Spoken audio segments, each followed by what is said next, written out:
오늘은 이전에 깜짝이야. 이전에 살짝 다뤘었죠. 그냥 넘어가면서 전도성 잉크해서 우리 유무기 하이브리드 할 때 잠깐 얘기했었어요. 그리고 시험 문제에서도 나왔었죠. 뭐 메탈로 폴리머 해가지고 이렇게 나왔었던 적이 있는데, 이 전도성 잉크가 지금 우리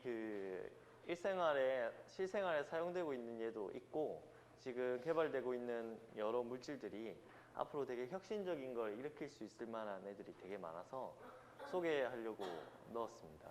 그래서 일단 전도성 잉크라고 하면, 일단은 잉크기 때문에 프린팅이 다 되겠죠, 당연히. 그리고 이거는 지금 상용화돼서 팔고 있는 물질입니다. 그래서 잉크 해가지고 거의 실버 기반에 돼 있는 전도성 잉크가 이미 팔고 있고요. 그 다음에 여러분들 이런 거 본 적 있는지 모르겠는데, 양면 테이프이긴 양면 테이프인데 이게 전도성을 띠고 있어가지고 이렇게 그냥 붙이면, 테이프는 보통 다 절연체인데 얘 같은 경우에는 이렇게 붙이게 되면 이렇게 전도성을 이렇게 줄 수 있는 애들이기 때문에 어떤 회로나 이런 데서도 쓸 수 있는 물질인 거죠. 그래서 뒤에서 뭐 직접적으로 이렇게 잉크젯 프린팅을 이용을 해가지고 이렇게 우리가 원하는 디자인 모양, 뭐 3D 프린팅에서 가능했던 것처럼 잉크만 있으면 이렇게 충분히 만들 수가 있어요. 그래서 여러분들 쓰고 있는 이런 잉크젯 프린팅 안에 이런 카트리지에 있는 잉크를 뽑아내고 전도성 잉크를 이렇게 집어넣는 그런 영상이 또 있거든요. 집어넣어서 그거를 이렇게 인쇄를 해가지고 어떤 회로로 이렇게 쓸 수 있는 그런 것도 나중에 보여드리도록 할게요. 그래서 뭐 일단 오늘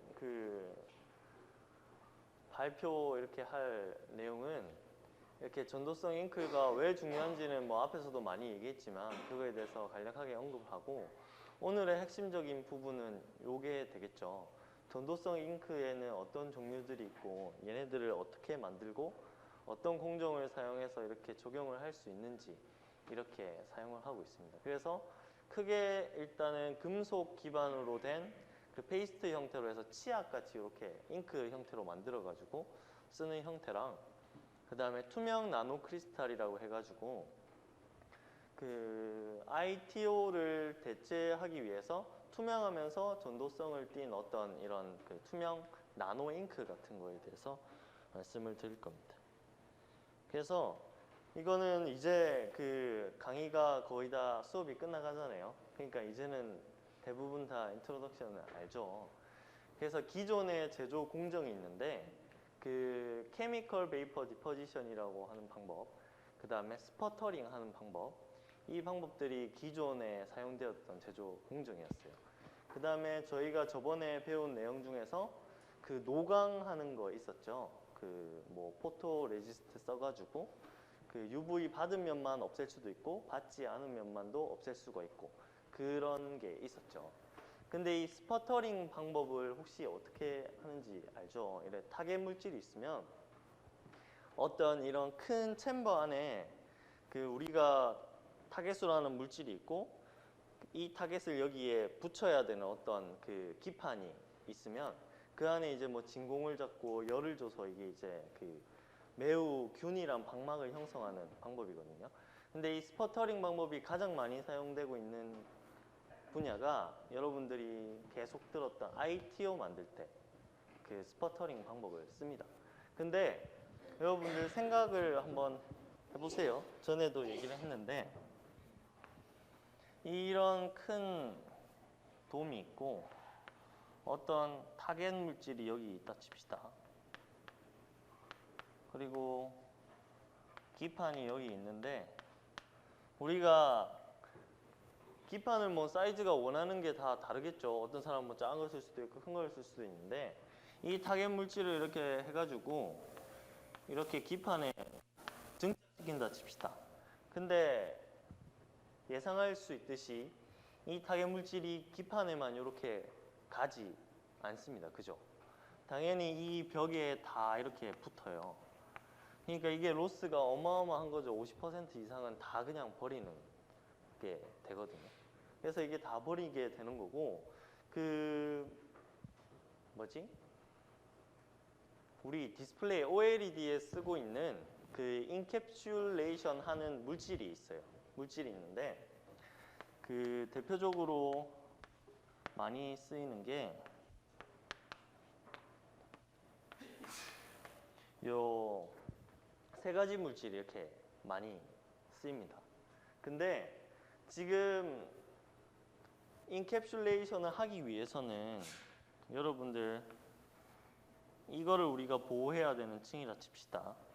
이게 인캡 층이에요. 여기에 가스가 이렇게 들어와요. 근데 이거를 여기를 투과를 못해서 얘를 지켜야 되잖아요. 그죠? 근데 이게 가스가 투과되는 양이 있어요. 그게 뭐 가스 퍼미에이션이라고 해가지고 이 가스가 이 막이 얼마나 이 가스를 차단할 수 있는지를 나타내는 게 있거든요. 근데 이거를 차단하는 효과는 이 물질이 알루미늄 옥사이드가 굉장히 좋습니다. 근데 알루미늄 옥사이드를 삼성 디스플레이나 이런 디스플레이 회사에서 인캡슐레이션으로 사용하지 않아요. 왜 그럴까요? 왜 가장 효과가 좋은데도 굳이 얘를 쓰지 않고 얘를 많이 쓸까요? 비싸서? 싸서? 이게 쌀까요? 이게 더 싼티나지 않나요? 그죠? 옥사이드 계열이. 이게 더 싸요. 이게 더 싼데 문제는 뭐냐면 여러분들 우리 그 TV 만들 때 우리 실험실에 있는 것처럼 요만한 사이즈 기판 쓰는 게 아닙니다. 엄청난 크기의 기판에 이걸 증착을 만약에 다 해야 돼요. 근데 생각해 보세요. 요게 이제 나머지 오염물질이 이렇게 다 쌓였어요. 그러면 여러분들 여기 들어가서 태훈아 여기 태훈 씨 이거 청소 좀 하세요 해가지고 들어가서 이거를 다 청소를 해야 되잖아요. 이게 얼마나 말도 안 되잖아요. 청소할 동안 이 기계 못 쓰지 막 하잖아요. 근데 이 물질은 어떤 가스를 주입을 하게 되면 이 표면에 붙어 있는 물질이 다 떨어집니다. 그냥 자동으로 클리닝이 다 되는 거죠. 근데 알루미늄 옥사이드를 클리닝할 수 있는 기체는 아직도 개발이 되지 않았어요. 그래서 얘가 효과가 좋은데도 얘를 쓸 수가 없는 겁니다. 그런 이제 그 실질적으로 산업 현장에 가면 이런 문제들이 발생을 하게 되는 거죠. 그래서 어쨌든 기존의 제조 공정은 이렇게 엄청 복잡해요. 엄청 복잡하고 이게 노광 이 과정에서 나중에 에칭하고 이런 게 나오기 때문에 뭐 깔았다가 없앨 바에는 안 까는 게 좋잖아요. 근데 이 되게 세밀한 공정을 하기 위해서는 이 8개의 공정들을 다 해야 되기 때문에 이게 굉장히 에너지 로스도 많고 이제 뭐 공정이 복잡해지다 보니까 가격도 엄청 높아지게 되는 거죠. 그래서 이게 항상 인쇄 공정이랑 비교해서 이런 게 항상 이렇게 많이 나오게 되는 거죠. 그래서 전에 맨날 얘기했듯이 우리가 회로 만들면 원하는 패턴으로 이렇게 레졸루션이 엄청 좋다고 치고 이렇게 만드는 거는 인쇄 공정으로 이렇게 만드는 게 가장 효과적이라고 말을 했었었죠. 그래서 이게 뭐 인쇄 공정의 장점에 대해서 말을 한 거고요. 그래서 여러분들 인곳이라고 들어봤습니까? 인곳? 이런 거 들어봤나요? 인곳? 막 2개 이렇게 하는데 쉽게 얘기하면 그 여러분들 그 거푸집 알죠? 거푸집. 청동기 막 이런 시대 때 거푸집 막 이런 게 있으면 그 우리 금속 같은 거 이렇게 재련하고 나서 우리가 어떻게 다음 가공을 잘하기 위해서 어떤 모양으로 이렇게 만들잖아요. 이렇게 만약에 예를 들어서 이런 뭐 그 금속을 녹여가지고 이렇게 거푸집 같이 이렇게 안에 넣어서 이렇게 네모난 형태로 이렇게 만든다거나 이런 형태를 다 인곳이라고 불러요. 이제 가공을 하기 위해서 우리가 원하는 형태로 금속 덩어리를 이렇게 만들어내는 거를 다 인곳이라고 부르거든요. 그래서 이것에서 출발해서 이제 머티리얼을 뭐 작게 떼내고 쪼개고 이런 과정들을 하게 됩니다. 그래서 이제 인곳이라는 처음 이제 시작 물질부터 출발해가지고 우리가 원하는 사이즈 뭐 마이크로나 나노나 이쪽으로 이제 이렇게 바꾸게 되는 거죠. 그래서 우리가 원하는 형태로 뭐 잉크 타입으로 이렇게도 만들 수가 있는 거고요. 그 다음에 이렇게 잉크 타입으로 만들게 되면 뭐 앞에서 무수히 많이 소개를 했었죠. 이런 다양한 뭐 태양전지, OLED 등등에 비롯해서 굉장히 많은 분야에 이렇게 응용이 될 수가 있습니다. 근데 여러분도 알다시피 전도성 잉크가 되기 위해서는 여러분들이 알고 있는 금속이어야 돼요. 그 뭐 금, 은, 뭐 구리, 뭐 알루미늄 등등 이런 거야 되겠죠. 그죠? 그런 것들이 사용이 되고 있습니다. 이렇게 사용이 되고 있어요. 근데 여기서 중요한 점이 이제 전도성 잉크를 사용을 할 때 온도가 굉장히 중요해요. 온도가 엄청 높으면 우리 그 플라스틱 기판을 사용을 할 수가 없기 때문에 이 온도 조건이 매우 크리티컬한 포인트가 되겠죠.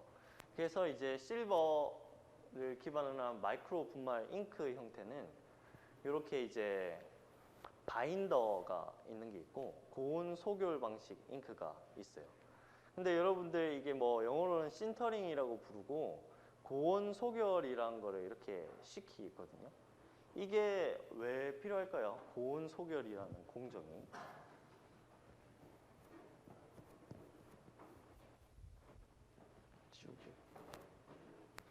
지우개가 없네. 저기 있네. 이게 금속 잉크가 있으면 이게 잉크라는 게 파티클 형태로 존재하는 거거든요. 근데 여러분들 제가 전에 뭐 미세먼지 이런 것도 포집하는 거 원리 이런 것도 막 얘기하면서 얘기했었죠. 나노로 사이즈가 줄어들게 되면 뭐가 일어나나요? 자기들끼리 이렇게 뭉치죠, 무조건. 그래서 이 파티클 표면에 항상 이런 그 설펙턴트가 이렇게 붙어져 있습니다. 이렇게. 잉크도 마찬가지예요. 이렇게 붙어져 있는데 당연히 얘와 얘가 연결이 돼야만 전기가 흐르겠죠. 그러니까 얘를 없애야 돼요. 표면에 얘를. 그래서 고온을 쳐서 표면에 있는 이 유기물을 날리는 목적 한 가지가 있고요.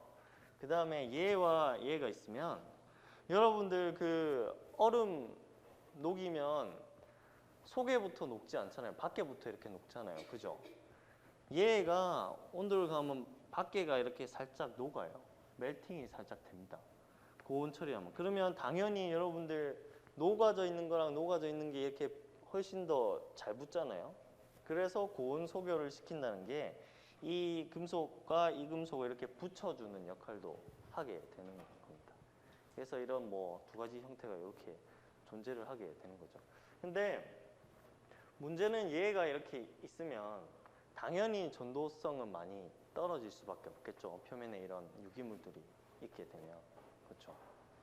그래서 여기 비저항이란 말이 나오는데 여러분들 뭐 다 알다시피 전류가 이렇게 흘러가는데 이렇게 방해하는 어떤 물리량을 말하는 거죠. 그래서 옴 센티미터로 이렇게 표현이 됩니다. 그래서 비저항이랑 전도도는 완전히 역수 관계 있게 되겠죠. 당연히 비저항이 이렇게 낮아야지만 전도성이 이렇게 높은 형태로 나타나게 됩니다. 그래서 대부분은 이제 실버, 카퍼, 골드, 뭐 알루미늄 이렇게 해가지고 전도성 금속들이 이렇게 사용이 되고요. 제일 많이 쓰는 게 은이에요. 은. 구리는 너무 산화가 잘 돼서 좀 쓰기가 힘들고요.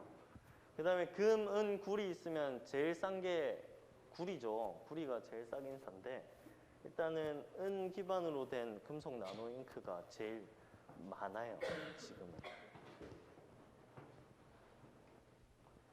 그래서 이게 아까 그 소결 온도 변화에 대해서 이렇게 얘기를 한 건데 파티클 사이즈가 작을 때가 있고 파티클 사이즈가 클 때가 있으면 당연히 작을 때가 더 온도가 적게 들어가겠죠. 당연히 파티클과 파티클 간의 접촉 면적이 많으니까 당연히 그렇게 되겠죠. 그래서 이런 이제 커브가 존재를 하게 되는 거고요. 그래서 이제 뭐 최초의 나노 잉크 해가지고 뭐 그 알케인 사이올이라고 해서 SH 그룹이 그 은나노 입자 표면과 이렇게 그 결합을 할 수가 있습니다. 설퍼 그룹이. 그래서 처음으로 만든 게 이런 형태로 존재를 했었고요. 이제 캐핑 에이전트라고 해서 아까 제가 표면에 그렸던 요 설펙턴트 있잖아요. 그 물질을 어떤 걸 쓰냐에 따라서 뭐 열을 조금만 가해도 얘가 떨어질 수 있으면 더 좋겠죠, 당연히. 그래서 이 설펙턴트가 되게 다양한 종류가 많이 개발이 됐었어요.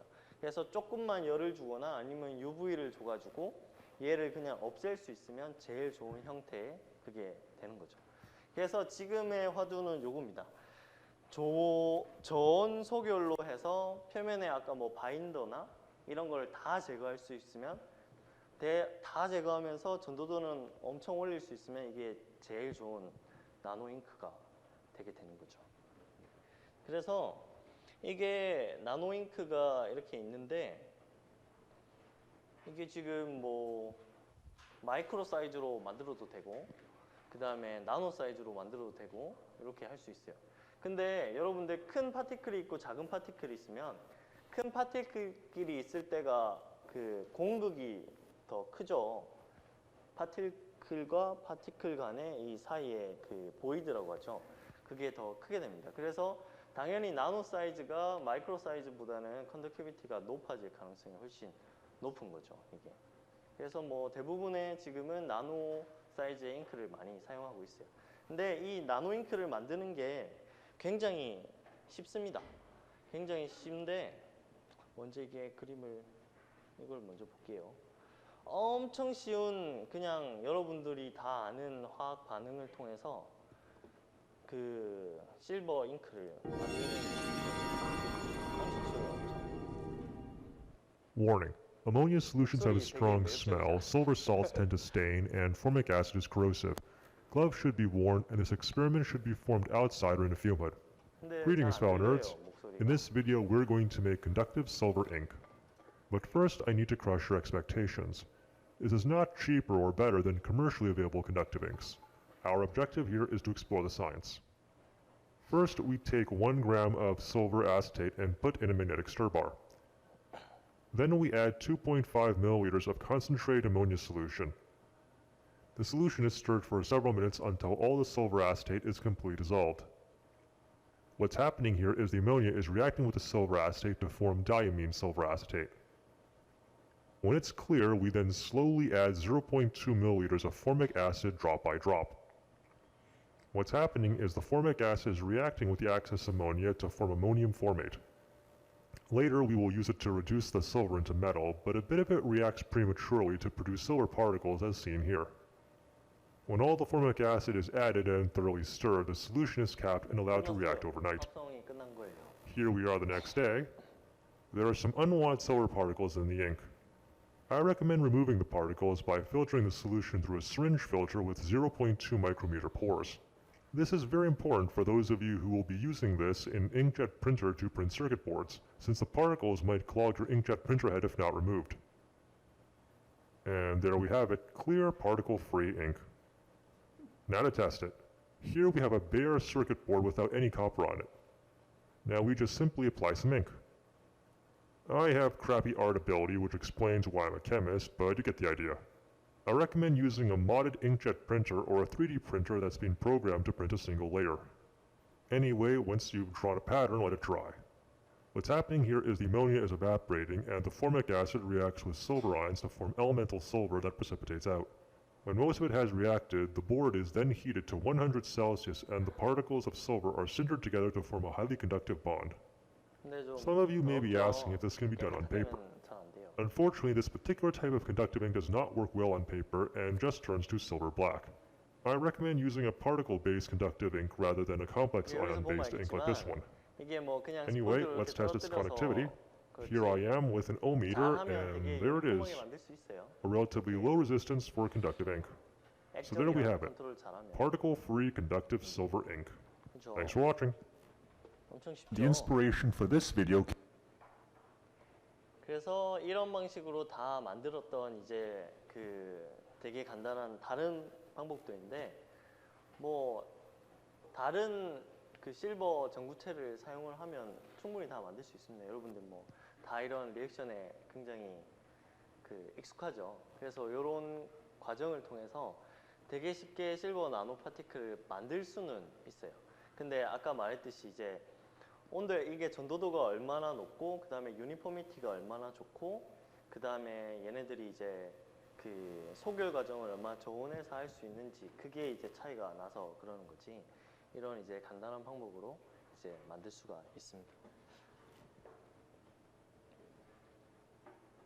근데 이제 실버 말고도 당연히 다른 것도 개발을 해야겠죠. 실버는 금속 전극 대신해서 사용을 할 수 있는 거고, 이제 우리가 꼭 디스플레이에서 사용해야 되는 전극이 이제 투명 전극이잖아요. 그래서 투명 전극으로 이제 인줌틴 옥사이드라고 해서 다 이걸 쓰고 있죠. 거의 모든 저번 시간에 이제 말했던 저번 시간에 뭐였냐? 터치 스크린에도 이게 이용이 되고 있고, 근데 인줌이 거의 없어요. 많이 없기 때문에 그 이 인줌의 그러니까 인줌을 소유한 자가 풀면 가격이 떨어지고 이렇게 자기가 안 팔라고 하면 이제 가격이 올라가는 이런 현상이 일어나는 거죠. 주식과 비슷하게. 그래서 어쨌든 인줌은 나중에는 없어지기 때문에 이걸 해야 되고, 또 다른 측면에서는 우리가 ITO를 사용하고 이제 뭐 터치 스크린도 버리고 뭐 가전제품 다 버리잖아요. 거기서 이제 회수해가지고 인줌을 다시 쓰는 이런 재활용 기술도 되게 많이 각광을 받고 있어요. 어쨌든 아까 말했듯이 베큐um 스퍼터링을 치기 때문에 ITO가 아까 그 벽에 다 붙어서 이거를 다 그냥 버릴 수밖에 없는 안타까운 현실이 되게 되는 거죠. 그 다음에 이제 스퍼터링으로 뭐 만들 수는 있어요. 만들 수는 있는데 이제 뭐 인쇄 공정을 사용하기가 힘들기 때문에 이런 유연 소자 만들 때는 좀 한계가 있죠. 그래서 여러분들 앞에서 다 배웠죠. ITO 대신 쓸 수 있을 만한 물질들, 뭐 나노 와이어, 그 다음에 그라핀, CNT, 그 다음에 이런 물질, 이런 물질들이 다 이제 그 ITO 대신해서 사용을 할 수가 있는 거죠. 그래서 이런 형태의 이제 그림을 이렇게 그린 거고, 이제 여러분들한테 소개했었던 엄청나게 많은 프린팅 기술이 있어요. 그 안에 이제 아까 말했던 잉크젯 프린팅도 있고, 그 다음에 스프레이는 뭐 여러분들 그거 뭐 미스트 그 원리죠. 그 다음에 스핀 코팅에 제일 많이 쓰고 있는 방법이고, 그 다음에 딥 코팅이라고 해서 그냥 쉽게 말하면 그냥 담가서 빼는 거예요. 물에다가 그냥. 그리고 이거 뭐 미터링 로드 이런 것도 있고, 바 코팅이라고 해서 그냥 이렇게 미는 것도 있고, 롤트로는 이렇게 해서 이제 돌아가면서 이렇게 연속 공정으로 만들어질 수 있는 방법이죠. 이런 것들이 이제 공정으로 사용될 수 있는 방법이죠. 그래서 이게 말만 이제 엄청 전문성이 있는 거지 여러분들이 생활에서 다 쓰고 있는 방법이에요. 그냥 코팅 명칭만 바꾼 거고. 그죠? 그래서 이게 왜 나왔을까요? ITO, FTO 대체 FTO는 혹시 ITO랑 어떤 특성이 다른지 아는 사람 있죠? 그죠? 플로린이 붙으면 뭐가 좋습니까? 테팔, 여러분들 테팔 뭐가 좋아요? 테팔? 플로린이 붙으면 열에 되게 세집니다. 열에 플로린 분자들이 이렇게 있으면. 그래서 ITO랑 비교해서 FTO가 가진 장점은 열에 굉장히 강합니다. 400도 이상의 온도를 가해도 저항이 높아지지 않아요. 그게 이제 FTO가 갖는 ITO에 대비해서 좋은 특성이고요. 근데 요런 그 인줌 옥사이드가 이렇게 있고, 뭐 여기에 다양한 물질들이 많죠. 도핑을 이렇게 징크랑 틴으로 이렇게 하고, 이 왜 할까요? 요런 걸 도핑을 당연히 뭐 전도성을 높이려는 목적이 다 있겠죠. 그 다음에 뭐 희귀한 금속을 조금이라도 작게 쓰겠다 그런 목적도 있는 거고, 그런 식으로 이런 반응을 통해서 지금 이렇게 다양한 메탈 옥사이드 파티클을 이렇게 만든 거예요. 만들었는데 이게 여러분들 나노 입자 분산을 하기 위해서는 또 표면에 뭐가 붙어야 되잖아요. 그죠? 나노 파티클이 있는데 표면에 아무것도 없으면 자기들끼리 뭉쳐버리거든요. 그래서 또 표면에 뭐가 붙기 때문에 얘는 또 전도성이 안 좋아지게 되고, 또 이런 잉크 형태, 이제 나노 파티클 형태를 얇은 필름으로 만드는 게 어려워요. 왜냐면 여러분들 생각해 보세요. 공을 여기서 여러분들 갖고 있는데 여기 이렇게 다 던졌어요. 근데 이 바닥을 빼곡하게 채울 수도 있고 안 채울 수도 있어요. 어떤 부분은 안 채워질 수도 있고. 그래서 이 잉크, 그러니까 나노 입자 형태를 얇은 방막으로 만들기가 되게 어려운 게 있는 거죠. 근데 이제 깔리긴 깔렸는데 되게 유니포미티가 떨어지는 이런 문제도 있게 되는 거고요. 그래서 이게 굉장히 어려운 숙제로 남아 있는 거죠. 그래서 어쨌든 이렇게 막 그 다양한 메탈 옥사이드 나노 크리스탈 잉크를 이렇게 만들면 만들 수는 있어요. 만들 수는 있는데 여기서 보면 여러분들 이 TSM 사진 안에 보면 파티클들 사이즈가 다 다릅니다. 이렇게 다 달라요. 이게 왜 이러냐면 이게 합성하는 방법 때문에 그렇거든요. 합성하는 방법 중에서 이렇게 어떤 그 시드 물질이 안에 들어가 있고, 어떤 물질을 이제 최종 프로덕트를 얻기 위해서 어떤 물질을 집어넣을 때 이 반응에서는 사용한 게 핫 솔루션이라고 해가지고 얘가 엄청 뜨거울 때 넣거나 얘가 엄청 뜨거울 때 어떤 그 프리커서 물질을 집어넣어요. 근데 집어넣었을 때 여러분들 한번 생각해 보세요. 이게 모든 합성할 때에 나타나는 문제긴 한데, 자, 용액이 이렇게 들어가면 한 방에 이렇게 퍼지진 않잖아요. 당연히 스터링을 하고 있다고 쳐도 이게 솔루션이 들어가는 과정에서 여기와 여기는 반응성이 확실하게 차이가 나죠. 그러니까 얘에서 만들어진 파티클과 여기에 있었던 파티클, 그러니까 프리커서들은 크기가 달라질 수밖에 없습니다. 그래서 만들고 나면 여러분들 뭐 사이즈 디스트리뷰션이라고 해가지고 입자를 만들고 나면 이게 뭐 몇 나노부터 몇 나노인지 이렇게 그 그리는 막대 그래프 같은 게 있거든요. 그래서 뭐 이런 식으로 이렇게 돼요. 모든 파티클들이. 요런 형태는 없습니다.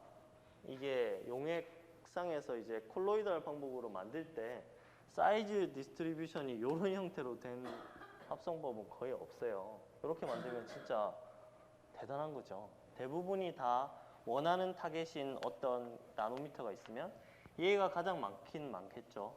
근데 나머지 사이즈들도 이렇게 존재를 하게 되는 거죠. 그래서 이 나머지 우리가 원하지 않는 그 사이즈의 입자들을 제거하기 위해서 그 추가적인 정제 과정이나 이런 게 필요하게 되겠죠.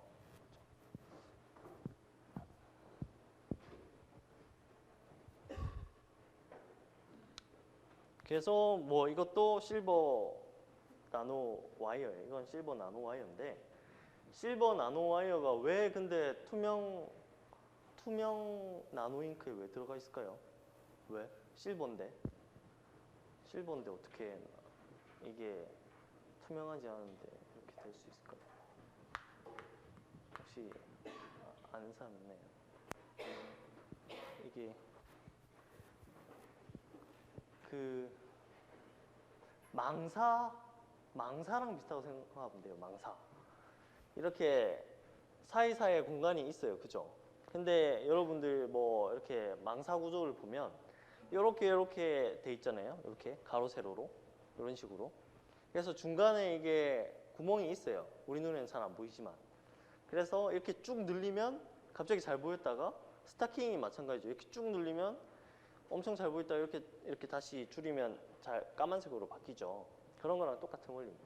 그래서 이런 기판이 이렇게 있으면 그 나노와이어가 막 이렇게 얽혀 있는 거예요. 얽혀 있으면 그 나노와이어와 나노와이어 사이에 이런 사이 공간이 있기 때문에 그 사이로 이렇게 다 빛들이 투과하거나 나올 수가 있게 되는 거죠. 그래서 실버 나노와이어 형태의 금속 입자, 그러니까 금속들이 이 투명 전극 소재로 이용이 될 수가 있는 겁니다. 이렇게. 그죠? 그래서 이거는 진짜 잉크젯 프린팅으로 실버 나노 와이어 잉크, 그러니까 실버 그냥 나노 잉크를, 나노 와이어는 아니고요, 나노 잉크를 인쇄하는 장면이에요. 장면인데 너무 길지 않아요. 진짜 프린팅을 하는 겁니다. 그래서 원하는 이런 회로 모양을 미리 그려놓고 대량 생산하는 대량 생산.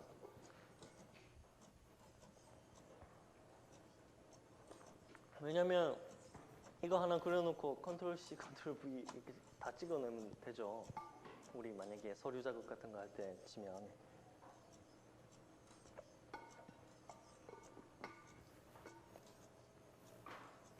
그래서 이런 식으로 이제 종이에요. 종이에 요거를 만들 수 있어요. 만들어서 이렇게 쓰는 거예요. 얘들이. 완전 빳빳한 A4 그런 건 아니고요. 이런 식으로 할 수 있다는 겁니다.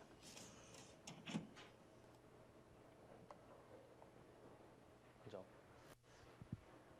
근데 당연히 그 사람들은 더 싸고 좋은 거를 만들기 위해서 연구를 그치지 않아요. 당연히 더 싼 100배 저렴하고 1000배 풍부한 그 카퍼를 이용을 해서 만들었죠. 나노와이어를. 이런 식으로 꼭 우리 그 포도주스처럼 엄청난 양을 이렇게 만들었어요. 만들어서 이렇게 봤더니 다 나노와이어가 굉장히 잘 만들어져 있죠.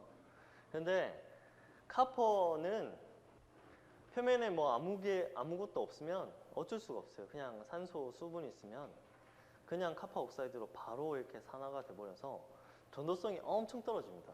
근데 여러분들 알루미늄 옥사이드는 전도성이 있을까요? 없을까요? 옥사이드는 전도성이 있습니다. 그래서 그 알루미늄입니다. 제가 알루미늄이라고 했네요. 산화은 알루미늄 옥사이드는 그 절연체예요. 절연체고 은은 산화가 돼도 전도성을 가지고 있어요. 비저항값이 10의 마이너스 3승 이 정도 됐었던 걸로 기억하거든요. 그러니까 전도성으로 치면 뭐 역수니까 뭐 높죠. 낮진 않죠. 1000분의 1이니까 1000 10의 3승 정도 되니까 괜찮은 거예요.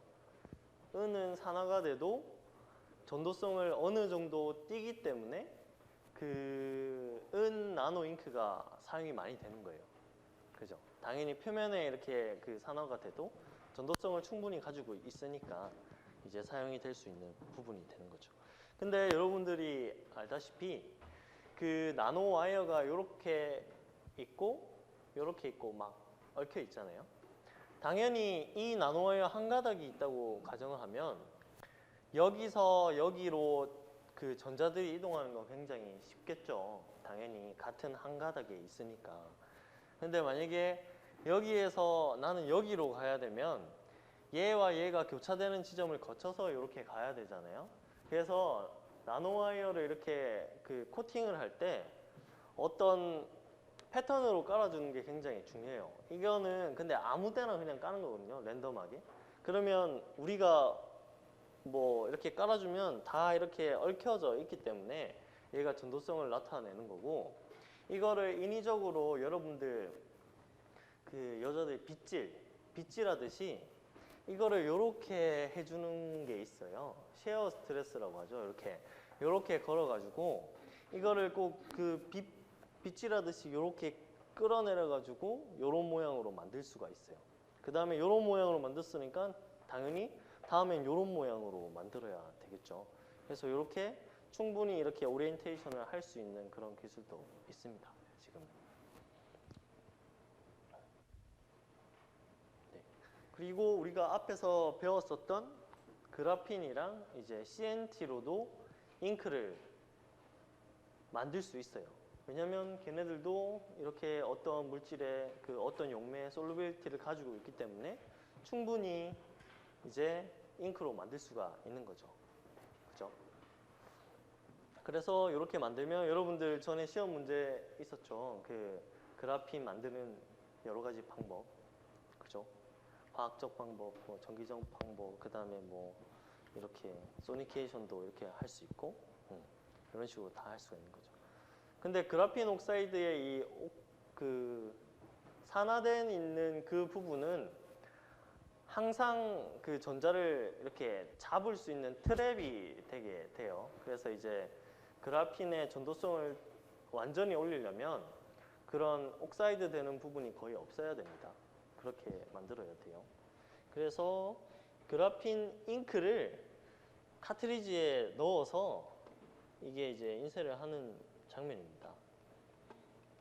그래핀 잉크를 이렇게 우리가 팔고 있는 여기 잉크에 집어넣어요.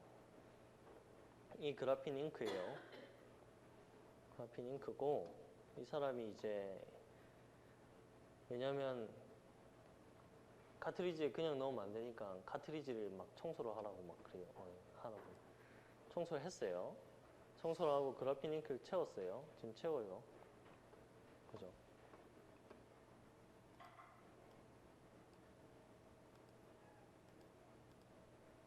채우고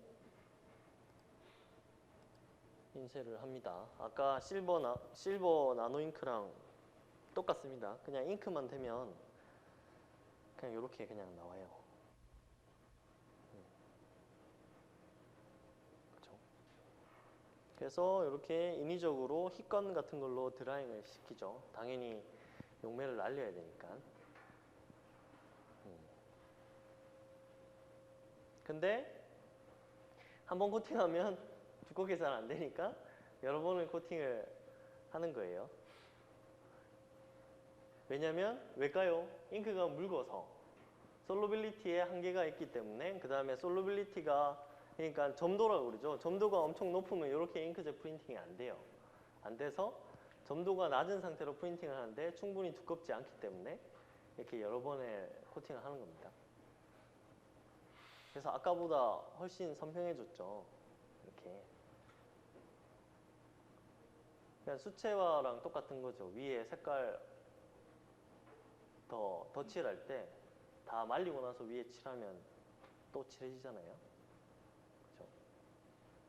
그래서 멀티미터로 이렇게 해가지고 측정을 이렇게 하죠. 잘 나온다 뭐 이런 거를 또 보여주는 겁니다. 그래서 그래핀도 이런 형태로 잉크가 나와 있습니다. 당연히 그래핀도 되는데 CNT가 안 될 리는 없겠죠.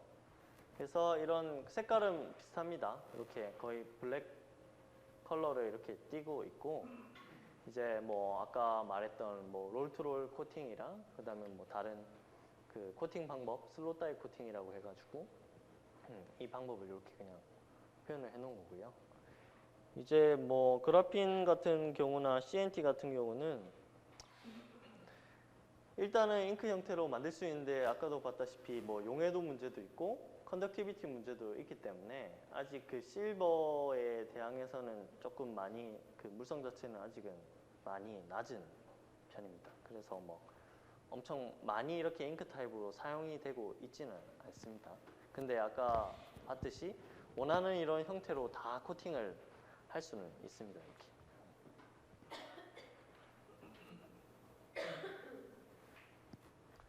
그래서 이게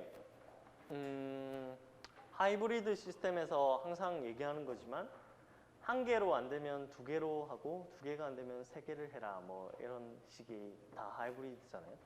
그래서 이제 실버 나노 와이어가 또 가지고 있는 한계가 이렇게 있어요. 왜냐면 실버 나노 와이어긴 해도 이게 그 아까 옥시데이션이 되게 되면 전도도는 어느 정도 떨어지거든요. 그래서 얘의 전도도를 최대로 유지하기 위해서 표면에 어떤 그 캐핑 물질을 이렇게 씌워주는 경우가 많이 있어요. 그거의 한 예로 이제 쓰이는 게 이제 이런 그래핀 옥사이드 같은 게 사용이 되게 되죠. 그래핀 옥사이드 같은 경우에는 얘를 이제 뭐 표면 개지를 하는 거에 따라 좀 다르지만 이렇게 홀을 이동시킬 수 있는 기능이 있어요. 그렇게 해서 뭐 이런 형태로 플렉서블한 PET 기판에 실버 나노 와이어를 이렇게 깔고 이제 그라핀 옥사이드 용액을 이렇게 해서 이제 그라핀 옥사이드가 알루미늄 실버 나노 와이어를 이렇게 그 인캡 해주는 역할도 하면서 얘는 뭐 그 홀을 수성시킬 수 있는 기능을 하면서 이런 형태로 이제 만들 수가 있게 되는 거죠. 이렇게 만들면 성균관대 마크 맞나? 그렇긴 한데 요렇게 굉장히 투명한 형태로 이렇게 만들 수가 있어요. 그래서 가시광 영역에서는 거의 한 80에서 85% 정도의 투명도를 가지고 있기 때문에 뭐 ITO에 비해서 크게 떨어지거나 이런 그 특성이 아닙니다. 뭐 전도도도 충분히 높은 상태로 유지가 되고 있는 거고. 그죠? 그래서 이게 응용 분야가 굉장히 많을 수밖에 없죠. 그래서 이거는 제가 수업 준비를 하다가 되게 재밌는 그림을 봤어요. 이게 일렉트릭 페인트죠. 그러니까 나노 잉크, 전도성 잉크가 들어가 있는 어떤 펜이에요. 펜인데 당연히 뭐 전지는 있어야겠죠. 뭐 이렇게 주는. 그래서 그냥 뭐 이렇게 전구가 있다고 가정을 하고 그냥 이렇게 그냥 그려버리면 그냥 우리 회로를 만들 수가 있는 거죠. 그래서 이런 형태로 진짜 이게 할 수 있는데 이 어플리케이션 한 그림인지 저는 합성 그림인지 잘 모르겠어요. 이런 게 있더라고요. 그죠? 근데 합성 같아요. 내가 볼 때는. 그죠? 근데 합성 아니겠죠? 이거 너무 괜찮죠? 아마 여기 구멍을 뚫어서 뒤에다 그냥 LED 전구를 이렇게 넣은 거겠죠? 그렇겠죠? 어쨌든 이런 형태로 만들 수가 있는 거죠. 그냥 전지만 있으면 그냥 저런 펜 하나 있으면 그냥 이렇게 그려가지고 그냥 딱 연결하면 그냥 LED가 이렇게 켜지는 형태로 만들 수가 있어서 전 되게 신기하더라고요. 그죠? 이런 형태가 또 있고 여러분들 또 이제 획기적인 그게 있었죠. 요거 혹시 뉴스 봤나요? 이건 뭔가요? 이게 어느 회사인가요? 색깔만 봐도 알 수 있잖아요. 그쵸, 삼성. 삼성이 파란색이잖아요. 그죠?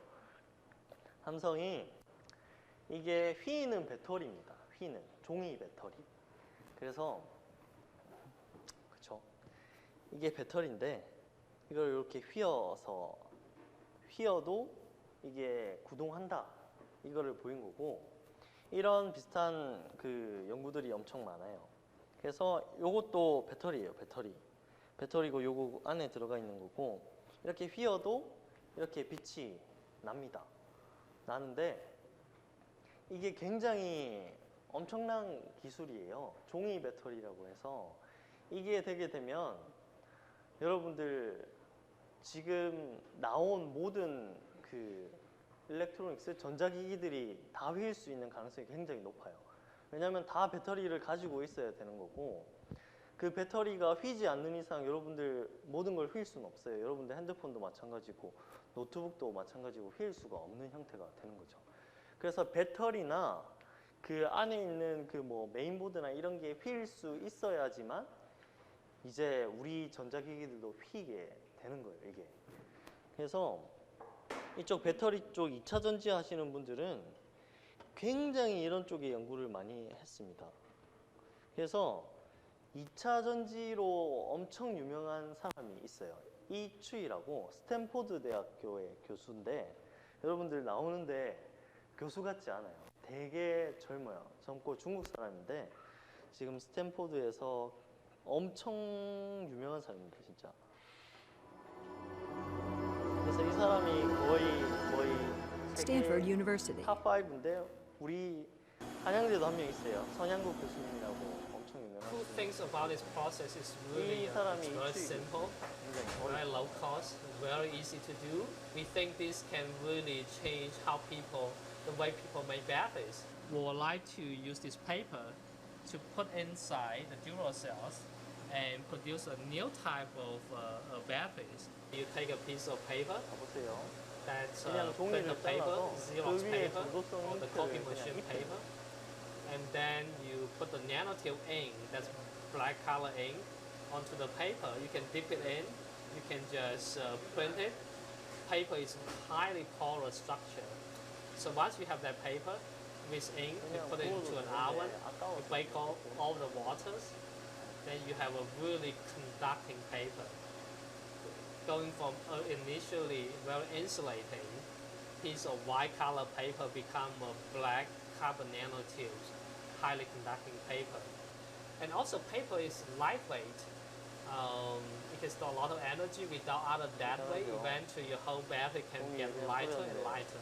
You can think about using these new type of paper batteries or supercapacitors for large scale energy storage, including the energy storage device connecting with electrical grid to smooth out the electricity fluctuation, to connect these batteries with solar cells, solar farm, connect with a wind farm. We can use these paper conductors for lithium-ion batteries used for the car. What we gain is we can reduce the dead weight of the batteries because paper is light. So paper batteries can change the energy landscape.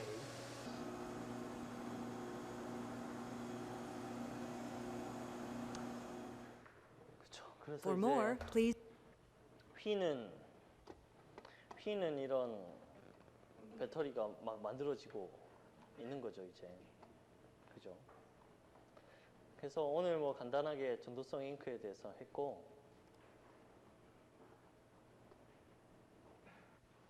오늘은 여기 종류를 좀 알면 됩니다. 그냥 전도성 잉크 종류가 뭐뭐 이렇게 있고, 각각이 가지는 한계 부분이 있었잖아요. 뭐 실버 나노 잉크가 왜 많이 사용이 되는지, 기존에 다른 뭐 그라핀이나 다른 잉크들도 있는데 왜 실버 잉크가 상용화돼서 대부분 사용이 되고 있는지 그쪽 부분에 대해서만 좀 아시면 될 것 같고요. 그 다음에 뭐 아까 소결 과정이 하는 역할 같은 거는 여러분들이 조금 그냥 알아두시면 되게 좋을 것 같습니다. 그리고 아까 뭐 산업적으로나 아까 제가 말했던 그 스퍼터 할 때 그런 이제 측면들은 진짜 산업적으로 이제 이용되고 있는 부분이니까 그런 걸 좀 알고 있으면 나중에 조금 뭐 그 관련 분야로 갔을 때는 조금 도움이 될 수는 있어요. 일단 뭐 그렇게 해서 오늘 수업은 일단 마치도록 하겠습니다.